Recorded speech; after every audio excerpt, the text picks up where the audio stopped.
Shalom saudaraku, berjumpa kembali bersama dengan saya Pendeta Jakob Setio, masih dalam program Sapa Jemaat di Rumah.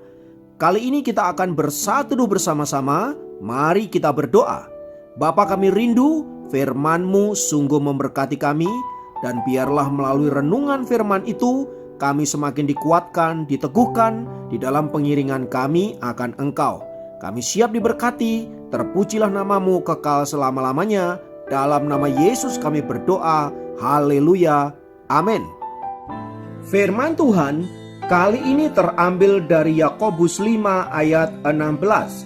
Yakobus 5 ayat 16 berkata, "Karena itu hendaklah kamu saling mengaku dosamu dan saling mendoakan, supaya kamu sembuh.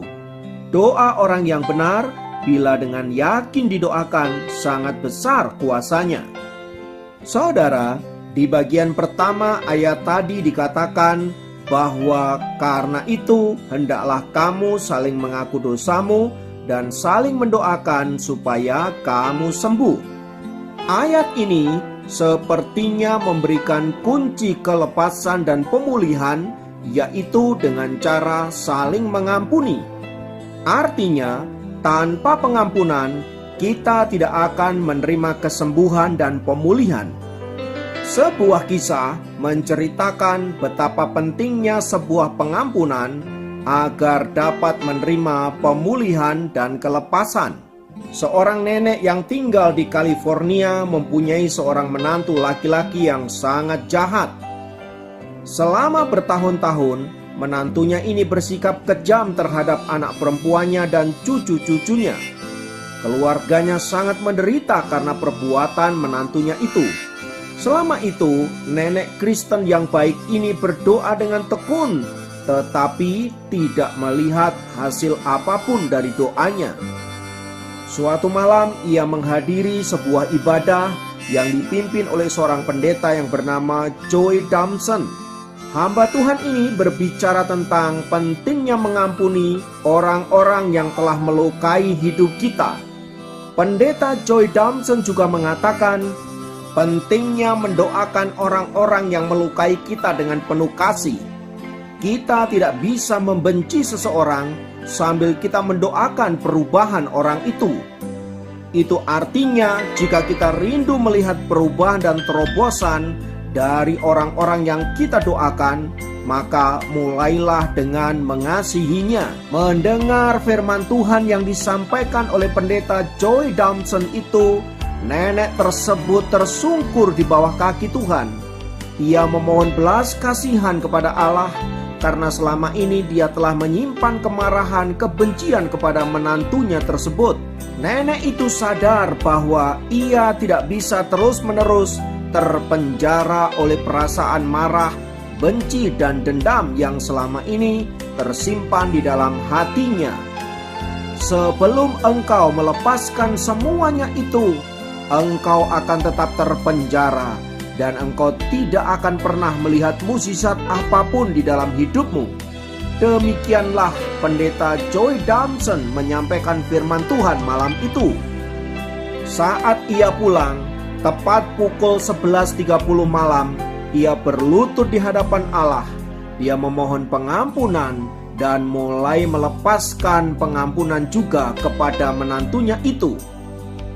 Ia juga mulai mengatakan kata-kata berkat kepada menantunya dan kata-kata penuh kasih, menyebut nama menantunya secara berulang-ulang dan mengatakan, "Aku mengasihimu." Esok paginya, nenek itu dikejutkan oleh kedatangan menantunya laki-laki itu ke rumahnya. Hal itu tidak pernah diduganya sejak menantunya laki-laki itu pergi meninggalkan rumah beberapa waktu yang lalu. Menantunya itu menceritakan bahwa sejak pukul 11.30 malam tadi, dia masih dikuasai oleh dosa-dosa masa lalu. Namun demikian, ada satu kuasa yang menggetarkan jiwanya sehingga dia menyesali dosa-dosanya dan menyerahkan hidupnya kepada Kristus. Ia sadar bahwa selama ini dia tidak berlaku baik kepada istri dan anak-anaknya. Oleh sebab itu, dia berlutut di bawah kaki nenek itu, mohon pengampunan dan belas kasihan, atas dosa-dosanya selama ini kepada istri dan anak-anaknya.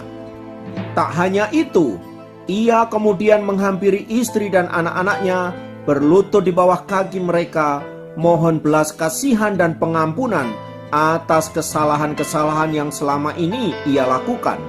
Nenek itu tidak pernah menyangka sama sekali bahwa hal itu akan terjadi. Namun semuanya itu dimulai ketika ia mulai mengasihi menantunya itu dan melepaskan segala dendam dan kemarahan yang selama ini mengikat dirinya. Sungguh luar biasa kejadian itu, dan semua itu terjadi karena si nenek itu mau mempraktekkan firman Tuhan yang ia dengar. Saudaraku, kita seringkali rindu mengalami hal-hal yang dahsyat, hal-hal yang luar biasa seperti yang dialami oleh nenek itu. Namun sayangnya banyak di antara kita yang tidak mengalami karena kita tidak mempraktekkan firman Allah. Ketika firman Allah mengatakan agar kita mengampuni, agar kita mengasihi, kita seringkali mengabaikannya dan menganggap sebagai sesuatu yang tidak penting. Padahal dengan mempraktekkan firman Tuhan itu, kita sedang mengerjakan perkara-perkara yang dahsyat di dalam hidup kita, seperti yang dialami oleh nenek itu. Oleh sebab itu, saudaraku, melalui firman Tuhan ini, mari kita belajar untuk mempraktekkan firman Allah agar kita dapat melihat kuasa di dalamnya yang dapat kita alami dalam hidup kita sehari-hari, supaya kita menjadi anak-anak Tuhan yang berkemenangan. Kiranya Tuhan Yesus memberkati kita semua. Mari kita berdoa. Tuhan, kami naikkan pujian dan syukur atas anugerah-Mu. Firman Tuhan yang kami dengar sungguh sangat menguatkan kami semua, sehingga kami boleh menjadi anak-anak Tuhan yang berkemenangan.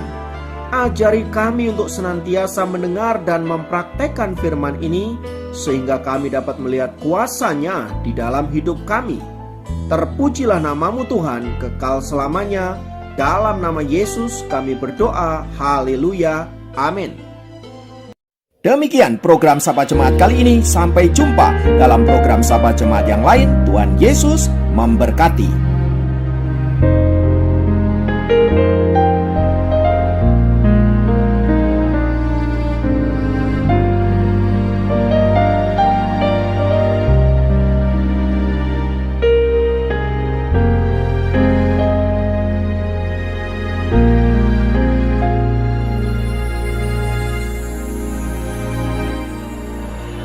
Kehidupan di dunia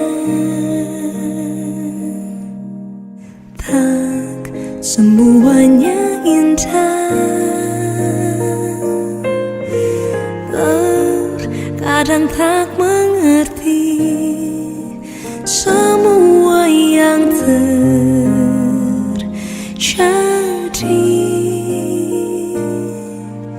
Di saat tak berdaya,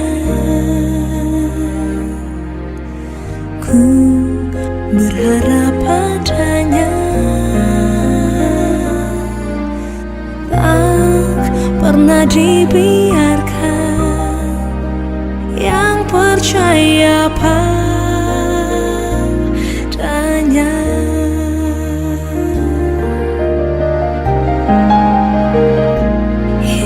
Yesus, jawabanku. Yesus, jawabanku saat tiada jalan, hanya Kau jawabanku. Yesus, jawabanku. Yesus, jawabanku. Yesus, ku percaya hanya Kau jawabanku.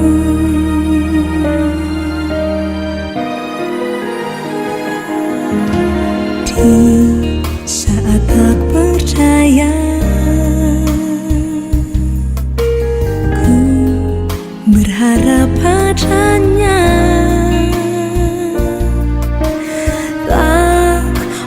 dibimbing